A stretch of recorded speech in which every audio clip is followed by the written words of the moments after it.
Samantala, ramdam na rin ng cement manufacturers ang domino effect na nagugat sa flood control scandal ng Department of Public Works and Highways o DPWH. Sa katunayan, bumagsak na sa 10 hanggang 20% ang demand sa produkto, mga numero na nakaangkla sa pagpapatigil ng government infrastructure projects. Pakinggan ang exclusive report ni Jackie Resho. Lubhang naapektuhan ng flood control scandal ng Department of Public Works and Highways ang cement industry sa panayam sa programang 2x2.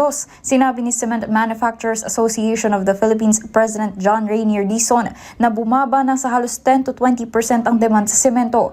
Ayon kay Dizon, 40% ng demand sa semento ay mula sa public consumption kaya malaki ang epekto ng pagtigil ng mga infrastructure project ng gobyerno. Dagdag pa ni Dizon na bago pa ang flood control scandal ay mababa na ang presyo ng semento pero pangamba nila ang patuloy pa nitong pagbaba dahil sa mababang demand. Mga 10 to 20% na ang nababawas. Kasi ang base po sa aming kaalaman, na-hold po yung mga bagong proyekto at ang ginagawa na lang po are the ongoing project para matapos. Para matapos. Kaya nga. Oo.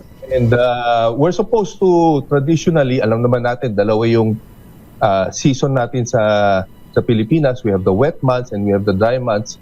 Supposed to be itong quarter 4. Ika nga, no? Dapat medyo nagre-rebound tayo before the Christmas. Medyo dry ang panahon, dapat tuloy-tuloy ang construction, pero matumal po ngayon. Giit ni Dizon, apektado rin ang iba pang mga industriya sa problemang kinakaharap ngayon sa DPWH, kaya patuloy nilang panawagan sa gobyerno na sana'y masolusyonan na ito. Siyempre, may multiplier effect yan.